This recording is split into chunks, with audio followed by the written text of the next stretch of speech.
نحمده ونصلي على رسوله الكريم أما بعد فأعوذ بالله من الشيطان الرجيم بسم الله الرحمن الرحيم محمد رسول الله والذين معه أشداء على الكفار رحماء بينهم تراهم ركعا سجدا وقال النبي صلى الله عليه وسلم إن الله جعل الحق على لسان عمر صدق الله وصدق رسوله الكريم رهبر عمر آقا عمر مرشد عمر مولا عمر رهبر عمر آقا عمر مرشد عمر مولا عمر برتر عمر بالا عمر آلا عمر اولا عمر ایمان میں احسان میں یکتا عمر محترم استاد اکرام اور میرے ہمسفر ساتھیوں اور اس مجمع میں بیٹھے ہوئے مسلمان بھائیوں السلام علیکم ورحمۃ اللہ وبرکاتہ۔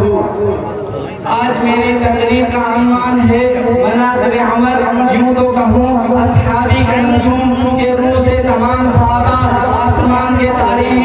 کبھی تو قرآن میں اعلان ہوتا ہے اولئک هم المفلحون، کبھی اعلان ہوتا ہے اولئک هم الصادقون، کبھی اعلان ہوتا ہے اولئک هم المؤمنون حقا، کبھی اعلان ہوتا ہے اولئک هم الراشدون، کبھی اعلان ہوتا ہے رضی اللہ عنہ اولئک حزب اللہ الا ان حزب اللہ هم المفلحون، کبھی اعلان ہوتا ہے یا ایھا الذین آمنوا اتقوا اللہ وکونوا مع الصادقین، کبھی اعلان ہوتا ہے محمد رسول اللہ والذین معه اشداء علی الکفار رحماء بینہم تراہم رکعا سجدا۔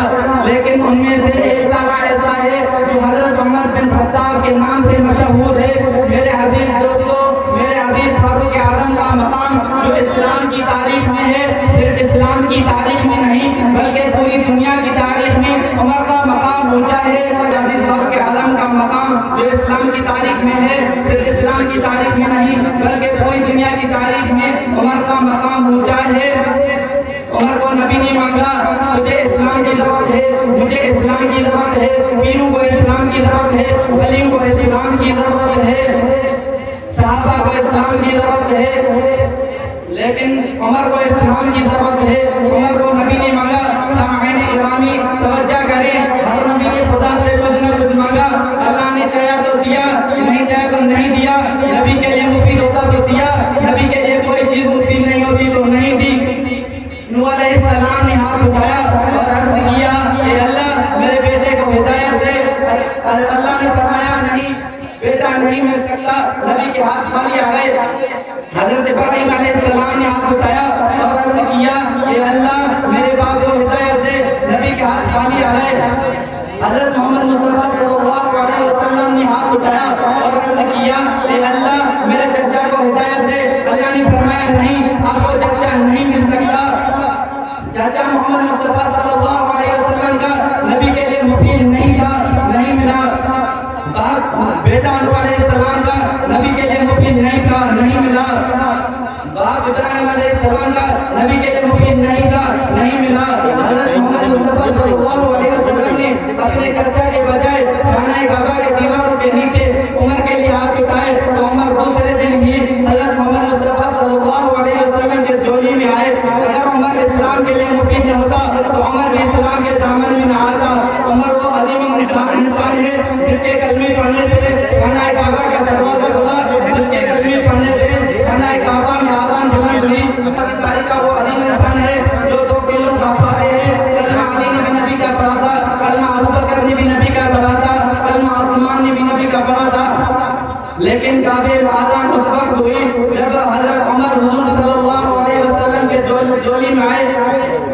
نبی کا کلمہ عمر نے بھی پڑھ لیا تھا، آذان ہونے لگی تھی۔ دار ارقم نے فاروق اعظم نے فرمایا نہیں ہو سکتا کہ عمر اسلام لے آئے اور آذان پھر بھی گھر میں ہو۔ آج آذان کعبے کی چھت پر ہوگی۔ جس وقت حضور صلی اللہ علیہ وسلم نے ہجرت کا اعلان کیا، صدیق نے ہجرت نبی کے ساتھ کی، علی نے ہجرت نبی کے حکم پر کی، عثمان نے ہجرت کی، سب صحابہ نے ہجرت کی۔ ہجرت خفیہ کے کسی نے رات کو کی، کسی نے صبح کی، کسی نے دوپہر کی، لیکن جب کوئی دیکھتا نہ تھا۔ لیکن تاریخ کہتی ہے اول من اسلم علانیۃ فهو عمر، اول من هاجر علانیۃ فهو عمر، اول من اذن في دار الكعبة فهو عمر۔ جس نے پہلے نبی کا کلمہ پڑھا تھا وہ عمر تھا، جس نے علل اعلان ہجرت کی وہ عمر تھا، جس نے علل اعلان کعبے میں اللہ کا نام بلند کیا وہ عمر تھا۔ جب عمر ہجرت کرنے لگا تو کعبے کے سامنے آیا اور کہا ابو جہل میں نبی کے حکم پر کر ہجرت کر رہا ہوں، اگر تم مجھے روک سکتا ہے تو روک لے، اگر بچوں کو یتیم کرانا ہے، بیوی کو بیوہ کرانا ہے تو آؤ عمر کا راستہ روک لو۔ عمر اتنے عظیم انسان ہے جو 10 سال 6 مہینے خلیفہ رہے، کیسر و کسریٰ کا جنازہ لگاتا ہے۔ وآخر دعوانا الحمدللہ رب العالمین۔